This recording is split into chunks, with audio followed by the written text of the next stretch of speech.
ډاکټر محمد اشرف غني وایي که بدلون را نشي وطن د خطر په درشل کې دی.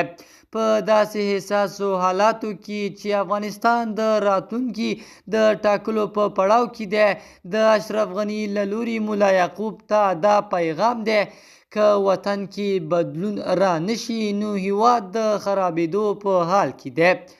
یو ژور او د فکر وړ خبرداری بلل کېږي. دا خبره یوازې یو سیاسي دریځ نه دی بلکې د حالاتو یو حقیقت ته اشاره ده. هر هیواد چې د وخت له غوښتنو سره سم بدلون ونه مني هغه ورو ورو له ستونزو سره مخ کېږي. بدلون په دې معنا نه دی چې ارزښتونه له منځه ولاړ شي، بلکې دا معنا لري چې نظامونه، تګلارې او چارې د خلکو د اړتیاو او د نړۍ د پرمختګ سره برابر شي. په سلامونو مو هرکلی کوم د صداقت نیوز چینل درنو لیدونکو.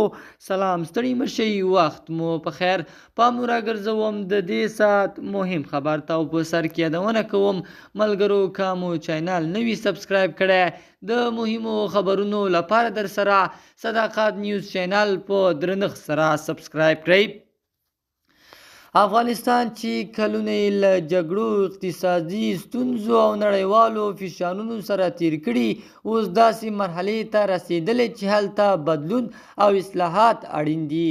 که په حکومتداري، اقتصادي، تعلیم او ټولنیزو برخو کې مثبت بدلونونه را نشي نو هیواد به د خلکو ژوند نور هم ستونزمن کړي او هیواد به لا ډیرو ننګونو سره مخ شي.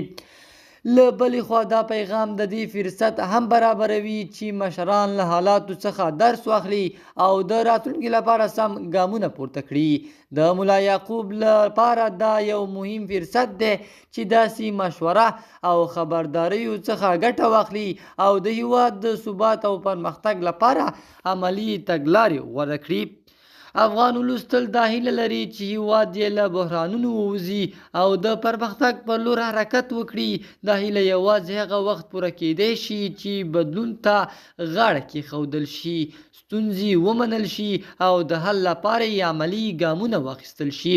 په پای کې دا یو څرګند حقیقت دی: هغه هیوادونه ژوندي پاتې کیږي چې بدلون مني او هغه چې بدلون نه مني د زوال په لور ځي. افغانستان هم باید د پرمختګ لپاره د بدلون لاره خپره کړي.